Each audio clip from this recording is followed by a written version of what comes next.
Sometimes the most dangerous thing you can do is show kindness to a stranger. But for 12-year-old Thomas McKenna, that lesson was about to be written in blood and steel across the Montana wilderness. What started as a simple act of mercy would bring 50 painted warriors to his doorstep before sunrise and force him to choose between his old life and a world he never knew existed. The autumn wind carried the first promise of winter as it swept across the valley where young Thomas lived with his Aunt Martha in their weathered log cabin.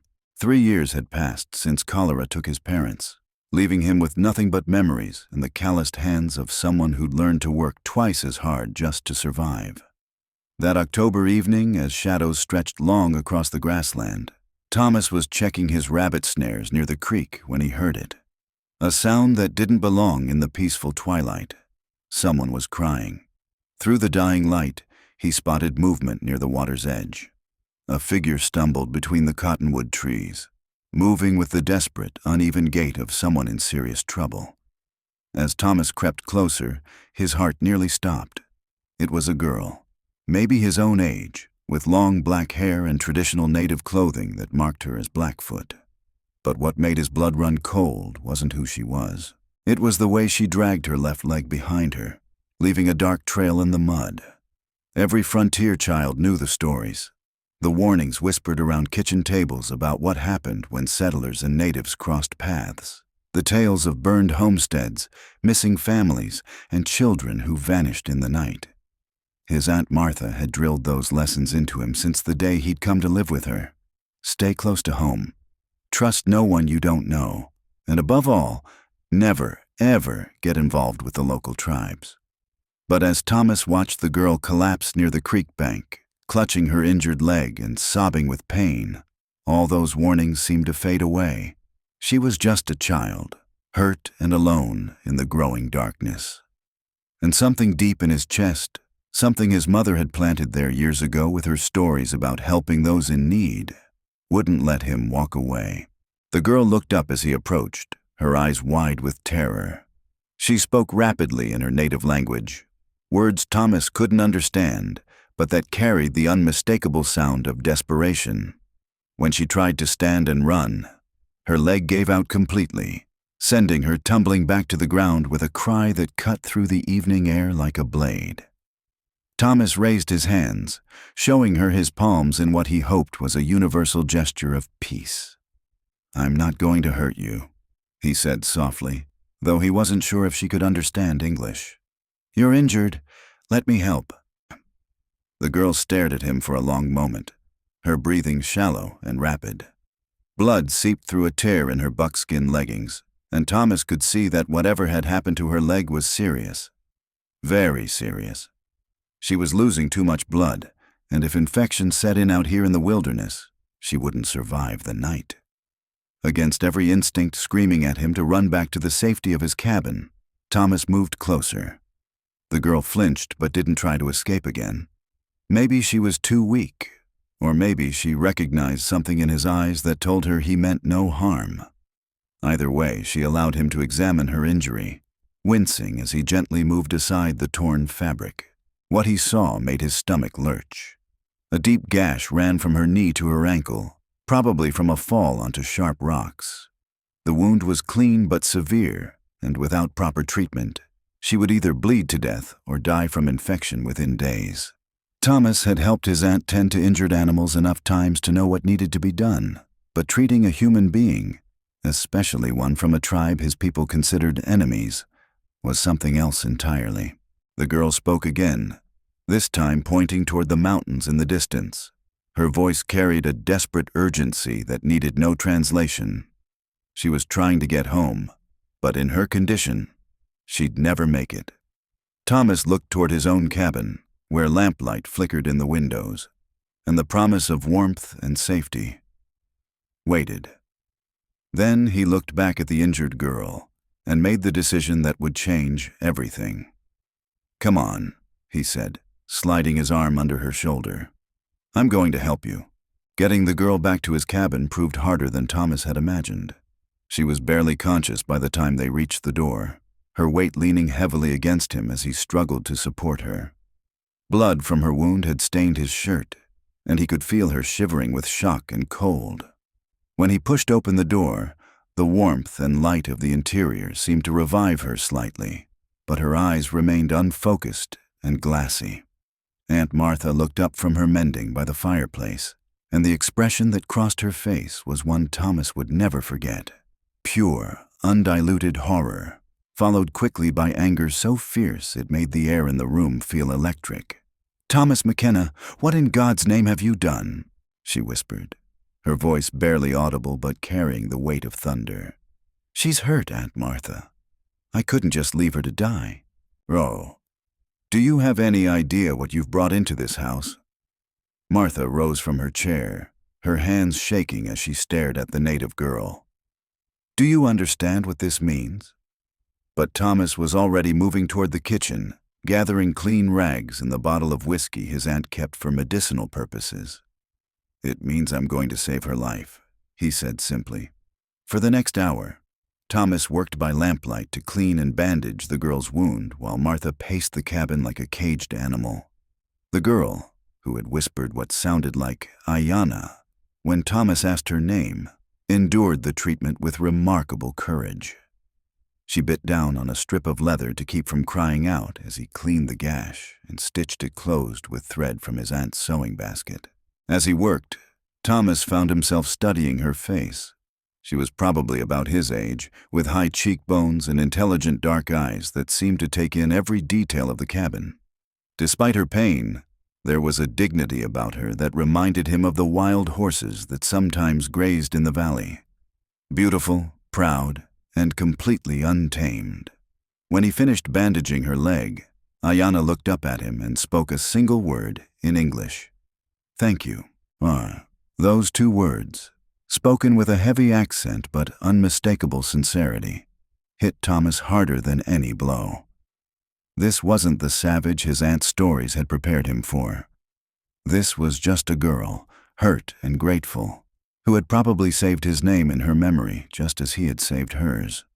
But even as relief flooded through him at having helped her, a new fear began to creep into his chest, because Martha had stopped pacing and was now standing at the window, staring out into the darkness with an expression that made Thomas's blood turn cold.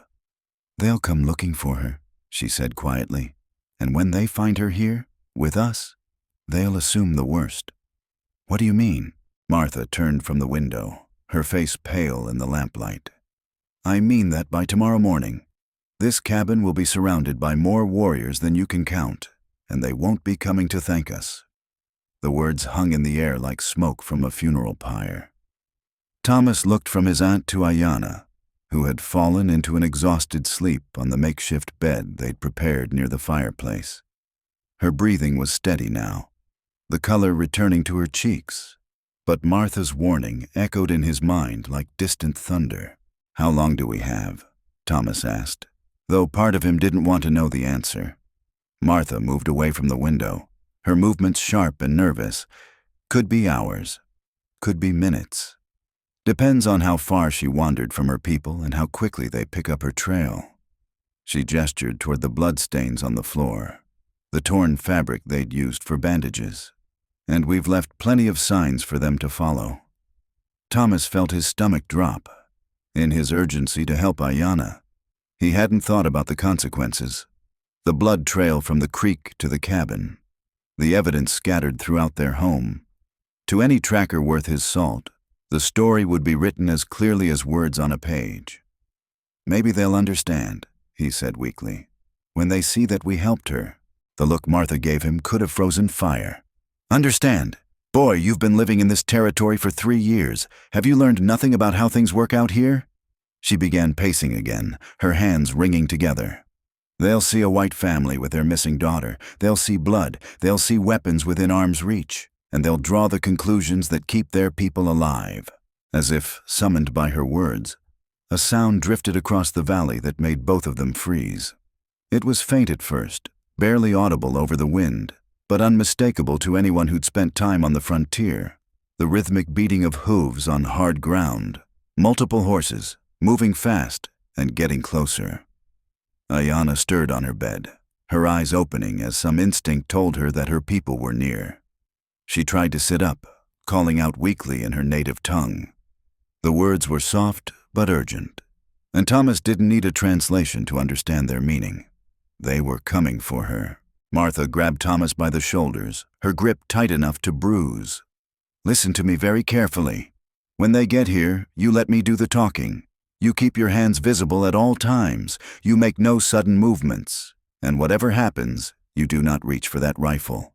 "But Aunt Martha!" "No buts." Her voice cracked like a whip. "One wrong move, one misunderstood gesture, and we'll both be dead before dawn. Do you understand me?" The sound of hooves was closer now, accompanied by something that made Thomas's blood turn to ice water. Voices, men's voices, speaking in the Blackfoot language, and they didn't sound happy. Through the gaps in the cabin's log walls, he could see movement in the darkness. Shapes on horseback, surrounding their home with the practiced efficiency of hunters who'd done this many times before. Ayanna was fully awake now, struggling to stand despite her injured leg. She called out again, louder this time, and the voices outside responded immediately. Thomas heard his name repeated several times in what sounded like rapid explanations, and he realized that Ayanna was telling them what had happened. But would they believe her? A single voice rose above the others, speaking with the kind of authority that commanded instant attention. The other voices fell silent, and Thomas heard the sound of someone dismounting. Heavy footsteps approached the cabin door, measured and deliberate. Then came 3 sharp knocks that seemed to shake the entire structure. Martha straightened her shoulders and walked to the door, her face set in a mask of determined calm. Thomas positioned himself where he could see both the door and Ayanna, his heart hammering so hard he was sure everyone could hear it. "Who's there?" Martha called out, though they all knew the answer. The response came in accented but clear English. "I am Chief Gray Wolf of the Blackfoot people. You have something that belongs to me." Thomas watched as Martha's face went pale. Even he had heard of Gray Wolf, the war leader whose name was spoken in whispers throughout the territory. Stories told of his strategic brilliance, his fierce protection of his people, and his absolute refusal to show mercy to those who threatened them. "We mean no harm," Martha called back. "The girl is injured. We've been caring for her. Open the door." It wasn't a request. Martha's hand trembled as she reached for the latch, and Thomas found himself holding his breath as the door swung open to reveal the most imposing figure he'd ever seen. Chief Gray Wolf stood nearly 7 feet tall, his presence filling the doorway like a storm cloud. War paint streaked his weathered face in patterns that spoke of both ceremony and battle, and his dark eyes held the kind of intensity that comes from leading warriors through countless conflicts. Behind him, Thomas could see other figures on horseback, their weapons glinting in the moonlight. But those fierce eyes immediately softened when they fell upon Ayanna. The chief spoke her name with infinite relief, and she responded with a flood of words in their shared language. Her voice was respectful but urgent as she gestured toward Thomas, pointing to her bandaged leg, to the medical supplies scattered on the table, to the empty bowl that had held the soup Martha had prepared. Thomas stood frozen as more warriors gathered behind their chief. Their faces remained unreadable, but he could feel their eyes cataloging every detail. The blood-stained rags, the makeshift splint, the careful way Ayanna favored her injured leg. As she continued speaking, something remarkable began to happen. The tension that had filled the air like smoke started to shift. Chief Gray Wolf listened to every word his daughter spoke, his weathered face growing more thoughtful with each detail. When she finished her account, he turned his full attention to Thomas. For a long moment, he simply studied the boy who had risked everything to help a stranger. Then he did something that shocked everyone present, including his own warriors. The great chief stepped forward and placed his hand on Thomas's shoulder, speaking in halting but clear English. "My daughter tells me you saved her life," he said, each word chosen with the weight of ceremony. "She tells me you saw past the differences that divide our peoples and acted from your heart." Thomas found his voice, though it came out as barely more than a whisper. She was hurt. I couldn't just leave her. Grey Wolf nodded slowly. Many of your people would have. Many of mine would have done the same if they found one of your children injured and alone. He paused, his eyes moving between Thomas and Martha. But you chose differently. You chose mercy over fear. The chief gestured to his warriors, and several of them began moving toward their horses. Thomas tensed, but instead of preparing for violence, they were unpacking bundles and approaching the cabin with what looked like gifts. In our ways, Grey Wolf continued, such kindness creates bonds that cannot be broken. When one saves the life of another, especially the life of a child, debts are created that must be honored. Martha stepped forward, her voice shaky but determined. We don't want anything in return. Thomas did what any decent person would do. Perhaps, the chief replied, but decent people are rarer than you might think. And acts of true courage, even rarer still. He looked directly at Thomas. What you did tonight will be remembered by my people for generations to come. The warriors who had been unpacking their bundles now approached the cabin with items that seemed impossible to possess in such harsh wilderness. Thick buffalo robes, dried meat that could sustain a family through winter, intricate beadwork that caught the firelight like captured stars, and medicines Thomas had never seen before. But it was the final gift that made everyone present understand the true magnitude of what was happening. Chief Grey Wolf reached into a leather pouch at his side and withdrew something that caused his own warriors to gasp in amazement. It was a necklace unlike anything Thomas had ever imagined, carved from what appeared to be sacred stone and strung on braided horsehair. The pendant bore symbols that seemed to tell an ancient story of honor and protection. This belonged to my grandfather, and his grandfather before him, the chief said slowly, holding the necklace between them. Only given to family, to blood. His English was careful but determined, each word carrying ceremonial weight. But tonight, you have shown that family is not always about blood. Ayana's eyes widened in shock as she spoke rapidly to her father in their language, her voice filled with what sounded like protest. But Grey Wolf raised his hand for silence, his decision clearly made. You have no family but your aunt, he continued, looking directly at Thomas. We have no son like you, but the heart knows truth. The spirit recognizes courage. He paused, searching for the right words. You are brother to Ayana now, son to Grey Wolf. The weight of the sacred necklace settled against Thomas's chest as the chief placed it around his neck. The moment it touched his skin, he felt something shift in the air around them. The warriors, who had seemed so threatening just moments before now, looked at him with expressions of respect and acceptance. But Grey Wolf wasn't finished. Winter approaches fast, he said, gesturing toward the small cabin. This place is isolated, dangerous for a boy and woman alone. He stood to his full height, his decision made. You come with us. Learn our ways as Ayana learns yours. Both children now have two families, two worlds to call home. Thomas's mind reeled. Everything he had ever known, this cabin, his aunt's teachings, the familiar creek where he'd first found Ayana, was being offered up for something completely unknown. The fear of abandoning his past warred with the terror of facing another winter in isolation, scraping by on whatever they could hunt or gather. Martha stepped forward, her voice thick with emotion. Thomas, you don't have to decide right now. This is your choice to make. But Ayana struggled to her feet and took Thomas's hand, speaking softly in a mixture of English words and her native tongue. Come, brother, she managed to say. Safe, warm, family. The word family hit Thomas like lightning. He hadn't truly belonged to anyone except his aunt since his parents died. The loneliness that had been his constant companion suddenly felt unbearable in the face of this unexpected offer of connection. Chief Grey Wolf seemed to sense his hesitation. No choose now, he said gently. Time to think. But he looked around the sparse cabin, taking in its isolation and the signs of a family struggling to survive alone. We not leave until decision made. As if summoned by his words, A new sound drifted across the valley that made everyone freeze, the distant rhythm of many horses, moving fast, and these weren't Blackfoot riders. Through the darkness came harsh voices shouting in English, growing closer with each passing moment. "Look, soldiers," Martha whispered, her face going white with terror. Gray Wolf's expression darkened as he listened to the approaching cavalry.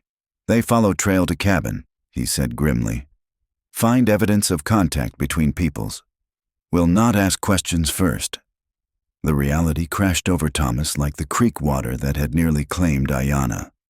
Stay here and face interrogation or worse, from soldiers who would see his kindness as conspiracy, or leave everything behind and venture into a world completely unknown. One of the warriors spoke urgently to his chief in their native tongue. Gray Wolf's face grew grave as he listened, then turned back to Thomas with new urgency in his voice. "They come fast," he said, pointing toward the approaching sound. "Maybe minutes only." The hoofbeats were getting closer, accompanied by the harsh shouts of men who had clearly been riding hard through the night. Thomas could make out individual voices now, angry and demanding, the kind of voices that belonged to people looking for someone to blame. Ayanna squeezed his hand tighter, her eyes filled with understanding and hope. Despite her pain, she managed to stand and limp toward the small collection of items that represented Thomas's entire life. His father's hunting knife, his mother's Bible, the wooden horse his grandfather had carved years ago. With careful movements, she began gathering these treasures, speaking softly to her father. Gray Wolf nodded and gestured to two of his warriors, who immediately moved to help pack Thomas's belongings with surprising gentleness. "You bring parents' spirits," the chief said, watching as they wrapped the Bible carefully. "Honor ancestors, we understand this." The sound of cavalry horses was close now, maybe a quarter-mile away. Thomas could hear individual commands being shouted, the jingle of equipment, the determination of men who had been tracking something through the night. "Thomas," Martha said, her voice breaking, "whatever you decide, know that I'm proud of you. Your parents would be proud. You did something tonight that most grown men wouldn't have the courage to do." Gray Wolf's warriors were already mounting their horses, moving with the fluid efficiency of people who had done this countless times before. A gentle mare was brought forward, calm and steady, chosen specifically for someone who had never ridden. "Time to choose is now," the chief said quietly. Thomas looked around the cabin one last time, at the rough wooden table where his aunt had taught him to read, at the fireplace where they had shared countless quiet evenings, at the window that framed the creek where his new life had begun just hours ago. Then he looked at Ayanna, who was watching him with eyes full of friendship and hope, at Chief Gray Wolf, who had offered him something he thought he'd lost forever, at the warriors who had already accepted him as one of their own. The cavalry was getting closer. Thomas reached up and touched the sacred necklace resting against his chest, feeling its weight and warmth. Then he made the decision that would bridge two worlds. "I'm ready." The moment Thomas spoke those words, everything changed. Within minutes, his few possessions were secured on horseback, and Chief Gray Wolf lifted him onto the gentle mare, as if he weighed nothing. Ayanna was helped up behind him, her injured leg carefully positioned to avoid further damage. "Hold tight to sister," the chief instructed. "She keep you safe on horse. You keep her safe in heart." As they prepared to leave, Thomas took one final look at the cabin that had been his world. Martha stood in the doorway, tears streaming down her face, but nodding with approval at the choice her nephew had made. "I'll tell them you went to stay with relatives back east," she called out, "that you left before any of this happened." The war party moved out silently, following ancient trails that wound through dense forest and across hidden streams. The warriors positioned themselves protectively around the two children, with scouts ranging ahead and behind to watch for pursuit. As they rode deeper into the wilderness, Thomas understood that he was entering a world that existed parallel to everything he had known. This wasn't empty frontier land, as the settlers believed. It was home to people who knew every stream, every game trail, every place where healing plants grew. When the sun crested the mountains hours later, they topped a ridge that took Thomas's breath away. Spread below them was a hidden valley where a crystal-clear river meandered through grasslands dotted with teepees. Smoke rose peacefully from cooking fires, and he could see people moving about their daily tasks. Children played near the water's edge while women worked on intricate beadwork and men tended horses that moved like poetry across the landscape. "Home," Ayana whispered, and Thomas could hear the joy and relief in her voice. As they descended into the valley, Thomas realized that his act of simple kindness had grown into something far greater than he could have imagined. He had not just saved a life.